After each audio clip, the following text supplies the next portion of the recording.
Hello, fight fans. Thanks for joining us at MMA Insider. Before we get rolling with today's news, show some love by hitting that like button and subscribing. Now let's uncover the latest happenings in MMA. Starting off, MMA community reacts to Tyson Fury versus Francis Ngannou fight.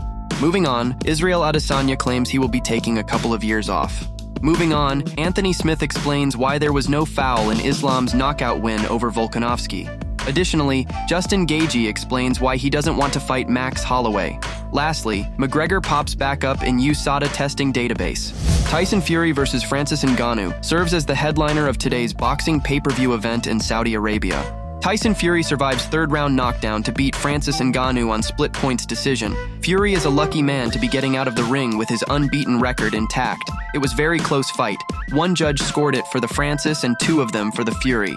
Before this, all boxing judges score this fight. Francis won that fight, regardless what these salty dinosaur judges tell you. Proud in the name of all the UFC fighters, good job, Francis. Francis, super impressive, and you can make the argument of him winning this. Conor pioneered the way for this, and Francis Ngannou busted the gates wide open. This is proof that with the right preparation, that the MMA guys can more than hang with the best boxers around. For the record, I had Francis winning. Ngannou took the undefeated heavyweight champ to a questionable split decision. Francis Ngannou won that fight. Ngannou was robbed, gotta protect that fight with Usyk. Sign me up for Francis Ngannou versus Deontay Wilder. If I'm Tyson, I'm giving Francis that belt, think it's a good decision, but still, hats off to Francis more than just a puncher. Almost, never doubt that man again, what a beast. Tyson Fury sucks. I have Francis out of there in one round. Francis is a damn legend. Impressed with Francis, good showing and representation of a mixed martial arts fighter. Francis got that fight. They did Francis dirty. I want to apologize for expecting Fury to win. So I guess boxing has really bad judges too. But MMA fighters can't box right. Congratulations, Francis. Strong way to represent one hell of a fight. Tyson Fury lost and the boxing commentary biased as fuck. Dumbasses, they need to learn how to box. The three kings never got to fight on the same card, but pretty damn cool to see Izzy and Usman walk Ngannou to the ring. Impossible to state just how massive this is for MMA and MMA fighters. No more smugness from the boxing community. One small step for MMA, one giant leap for Le Predateur. No one from any other sport is going to come in and have a close fight with anyone in the top 20 in the UFC, let alone a champion. A lot of people took and lost tonight. Francis Ngannou accomplished so many things with this fight. He has his freedom from the UFC, his pockets are filled with money, but most important of all, he controls his own destiny. Amazing performance. The false notion that Francis Ngannou was scared, or that he didn't deserve to be called the best heavyweight in MMA, all that crap he put up with should teach people something. Fighters should 100% be in control of their careers, not fight brands or promoters or TV networks. What a fight from Francis. He showed the world that he could be one of the best in boxing. Israel Adesanya claims he will be taking a couple of years off. Back in September at UFC 293, Adesanya suffered a lopsided decision loss to Sean Strickland to lose his middleweight title. It was a shocking result, and immediately after the event, his team claimed they wanted an immediate rematch. However, after some time away from the spotlight, Israel Adesanya went on a radio station and said he would be taking a hiatus from MMA.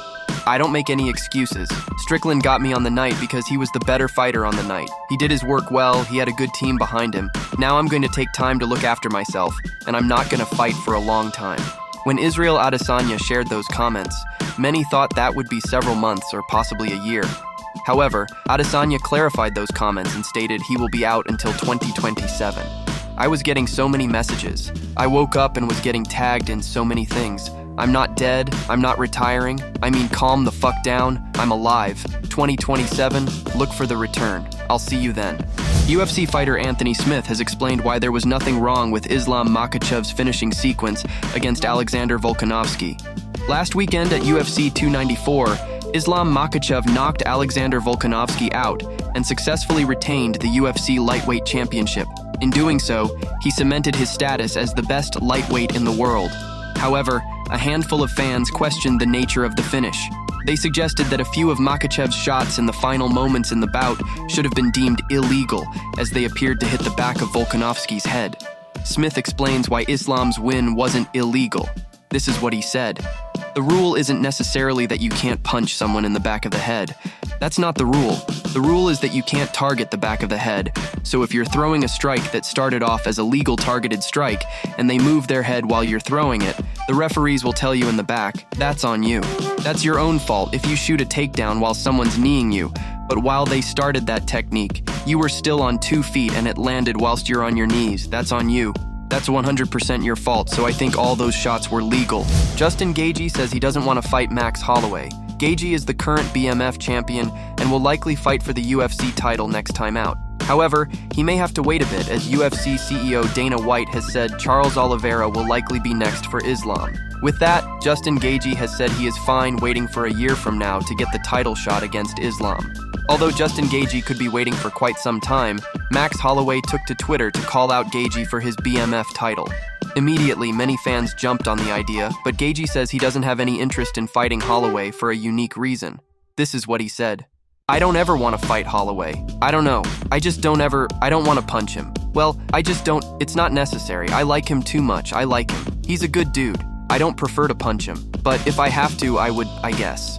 Conor McGregor tested by USADA for first time in over 2 years. Conor reported that USADA tested him twice, and now we have McGregor's name showing up in their official drug testing database. Conor McGregor has spent the last 2.5 years nursing a badly broken leg. The injury he sustained against Dustin in July 2021 was so bad it prompted Conor to technically retire.